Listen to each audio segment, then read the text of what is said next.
Hey everybody, welcome back, welcome in. You're watching and tuning to and listening to the Culture Lab podcast. Now, on the last episode, that was 4 weeks out from the London Marathon, and now this is post-marathon. The marathon was literally 3 days ago as of recording this. And if you haven't seen the post already, it didn't go as planned and as expected. But this is what this whole video / podcast episode is for. We're going to break down literally exactly everything from the training down to the race day, down to what happened after the race. And hopefully you guys watching or listening to this or wherever you tune into this podcast from can gain something from it. So let's talk about the build up to this race. Going into this marathon block,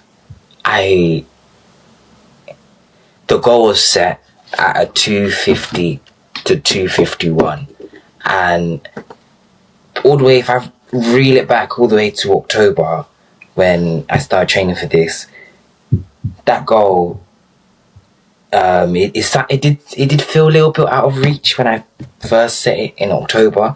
But then when I did the 38-minute 10k in the Fulham 10k, the 18-minute 5k in February, and then a 1:25:54 half marathon 4 weeks out, the goal that I set, it looked like it was going to become a reality. And I hit every session. Everything went well. The speed sessions went well. The pace targets were on point. So hitting the 4-minute 4:04 to 4-minute per k pace for 42k or 26 miles for you American lot, it didn't seem so daunting. And I was like, yes, it's going to happen. This sub 3, it's going to happen. And then going into the actual race day morning, I didn't really feel nervous the race day weekend, because I went to a night shakeout the day before the marathon, and I met loads of you, and we was all just talking about the marathon, and it helped relax my nerves a little bit about going into such a big prestigious race of London, being as it's part of the 7 Abbott World Majors, which I will conquer one at a time. You guys out there just helping me get rid of my race day nerves going into that shakeout run. And then I bumped into Mo Farah was there, surprisingly, because it was Nike. So Nike have those connections. So Mo Farah came down to House of Sports Shoes. He ran with the group, and then halfway through the run, I stopped him because I filmed a quick video with him about giving me advice on my sub 3. And he's the most inspirational, motivational person ever. And I've seen him since the 2012 Olympics. And it was such a surreal moment to see such greatness, such British athletic greatness. He has the marathon record of 2:05, which has probably been broken, but still was crazy. And he was reassuring me that you've got this, you've put in the work, you just have to trust the training and see what happens on race day. And as I kept thinking later on the day, the paces that used to feel hard suddenly felt controlled, and the block felt really confident. If I compare it back to Battersea, where that was my first ever marathon. So I'm just going off the back of a half marathon, a 10k and a 5k and a couple other races. So I have the rough idea of, I already know how long a marathon is, but because I didn't actually do one before, it was just, I didn't have I think that one I had no pressure, which I'll get into in a moment. I had no pressure going into it. I just set myself the goal to just finish the race and see what happens, and I did it in 3 hours 5 minutes, and I felt really happy. And the actual race day morning and the race day itself, it started off really strong. I got there quite early, went to the toilet, did what I needed to do, dropped my bag. I just want to say a really big thank you to the 40 Run Club, because they were all the volunteers for the bag drop and around the race were from 40 Run Club. And during the day, the marathon morning, I was a little bit like nervous on the race day because I've never done London. There's so many people, but they would reassure you, make sure you're okay, and give you some really wise words. And the energy around the race was unreal. Thousands of runners all carrying their own story, and the crowd was even amazing. Special shout out to Run Dem crew, Mafia Moves, the Outrunners. If it wasn't for them, then I probably wouldn't even have got this. The actual race, let's get on to that, because you're wondering how did the actual race bit go. In terms of pacing wise, the first 25k, I set off at an average between a 4:20 to started for like 4:20, then I dropped to 4:15, then I was doing 4:13s, 4:10s by the time I crossed the Tower Bridge, and I got to halfway in an hour and a half. And then I said to myself, the hard work starts now. I got to 21k, hour and a half. All I have to do is a sub 1 hour 30 half marathon, which I can do because I've done that before, and then I've got the sub 3 in the bag. But what I didn't anticipate was when I got to that 25k mark, when I got to like West Ferry to going into Island Gardens, Cross Harbour area, the heat, it got warm, and it got warm fast. And I tried regulating my body temperature by pouring water on my back, drinking some water, drinking some more fluids, but nothing was working, nothing was sticking, and it got really dark. And then when I got to Canary Wharf, just as I came out Canary Wharf and I was heading into Poplar to Limehouse, the cramps came, and they came like crazy. Like every time I tried to push the pace, it felt like someone's physically pulling me back.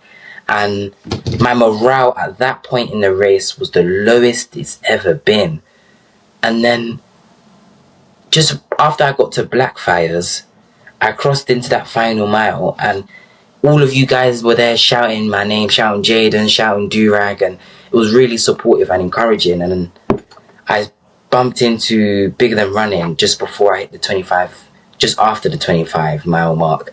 And if you haven't seen his reel, go and watch it. But I looked so out of it, and he gave me he said to me, like, there's no pressure, you do you, stay strong, stay healthy, around something like that.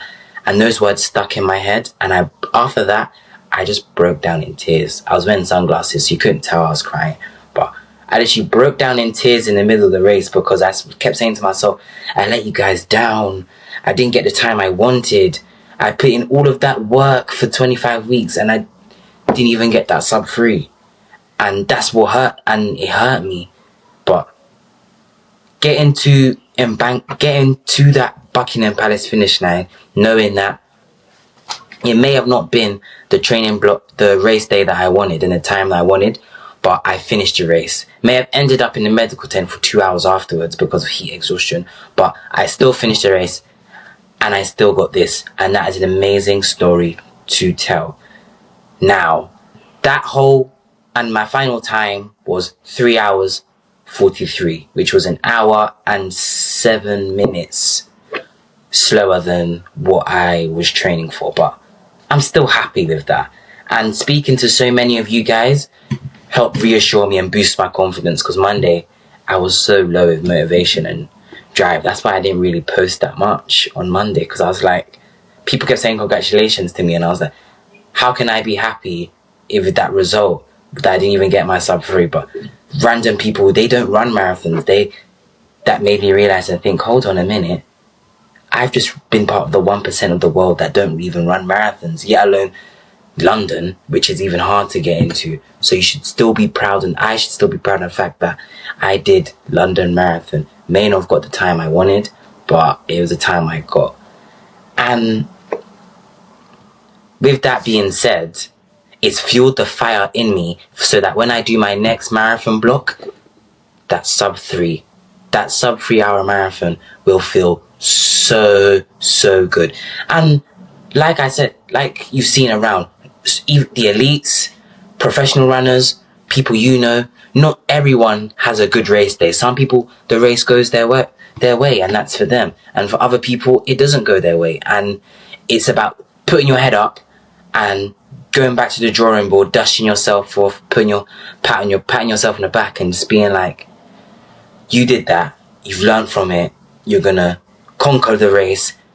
I'm gonna train hard. I'm gonna train smarter, and I'm gonna get that sub-3, whatever marathon comes my way. And to say that at such a young age, I completed the first out of the 7 Abbott World Majors being London, but the other 7, I am coming for them. So hopefully, the more I post content and the more I carry on showing my running journey, this can reach the right people where I can end up running Berlin and Boston and Tokyo and Chicago and all these other marathons around the world, just as a surreal experience, because I met people from different walks of life along the way in my marathon journey, and I thought about each and every one of them as I was in such a dark place, because the marathon itself, it's just as much as it is physical, it's a mental battle as well.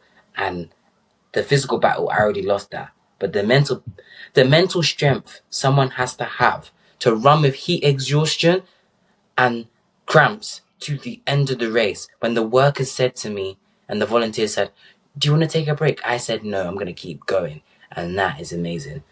And yeah, that's pretty much everything that went down for the London Marathon. And I just want to say to all of you out there that did the London Marathon, you guys smashed it. We all smashed it. We did amazing. Whether you got the time you wanted or you didn't get the time you wanted, it's still crazy to say that you won, that you ran the London Marathon. The same London Marathon that now has the world record for 1 hour, 59 minutes, 30 seconds, set by Bastian Sarwe. Anyway, I hope you've enjoyed this episode of the Coach Lab podcast. This took a while for me to get. I just needed a couple days to just gather my thoughts and really think through exactly what I wanted to say. And thank you to each and every one of you that supported me along the way, giving me kind words of encouragement as I went along this marathon journey, and even after the race, messaging me to make sure I was okay. And then next marathon, I've got it. I've learned from my mistakes. I'm just going to build myself back up. I'm going to go again. So without further ado, my name has been Jaden. This is the Coach Lab podcast. If you're watching this on YouTube, make sure you give this a like, subscribe, share this with your friends. If you're watching this on Apple Music, Amazon Podcasts, or Spotify, make sure you like this. Make sure you give this podcast a little like, comment, and share it to someone you know who may be thinking about wanting to do London Marathon or just wants a lovely reflection of a London Marathon from a different perspective and a different angle. And I will see you guys in the next one. And remember, run strong, stay directed fit.